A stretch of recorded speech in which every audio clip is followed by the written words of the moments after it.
Hello, I'm Jack Davis, SDSU Extension Crops Business Management Field Specialist. Today we're talking about using technical indicators in agricultural marketing plans. Technical signals can be incorporated into agricultural marketing plans to identify decision points. There are many types of technical signals that can be utilized. Technical signals can be calculated based on historical price and volume data with the aim to forecast future price probability. Technical signals can be utilized alone or coupled with fundamental indicators in a marketing plan. There are 4 types of technical indicators. They include trend, momentum, volume, and volatility. But are technical signals reliable enough to generate profits?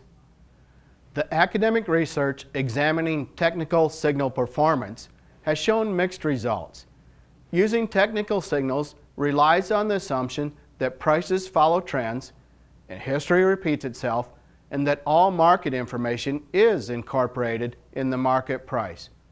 However, using technical signals to develop rules for selling can help take out some of the emotion out of marketing decisions and provide more confidence in making decisions when decision points occur. A producer should utilize technical signals that they are familiar with and understand the calculations and what statistics the technical indicator is based on. A producer may want to choose multiple technical indicators of different types when developing a marketing plan. For example, a producer could utilize a trend signal, such as a MACD, a momentum signal, stochastic oscillator, and a volatility signal, the Bollinger Band, to form a selling rule to execute when all 3 give a sell signal at the same time. Technical signals can be used to monitor futures and cash prices for hedging or selling opportunities. An example of a technical signal used to make marketing decisions is the Bollinger Band. The middle Bollinger Band is made up of a moving day average with some specified number of days to calculate the moving average. Typically, a 20-day moving average is used. The upper and lower bands are the standard deviations from the middle moving average. 1 standard deviation plus or minus from the moving average.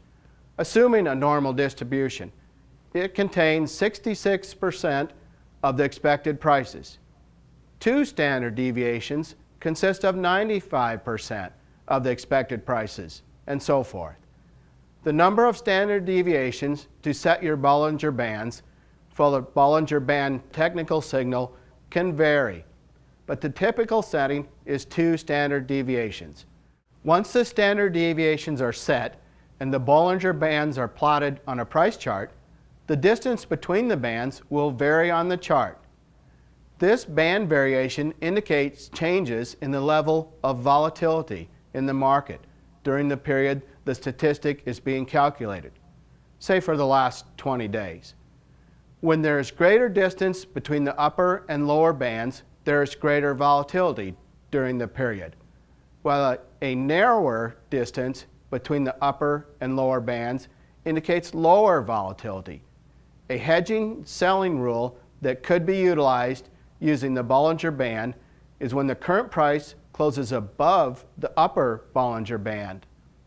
When the price crosses above the upper Bollinger Band, the suggestion is that the market is experiencing abnormal volatility, even when controlling for changes in the price trend.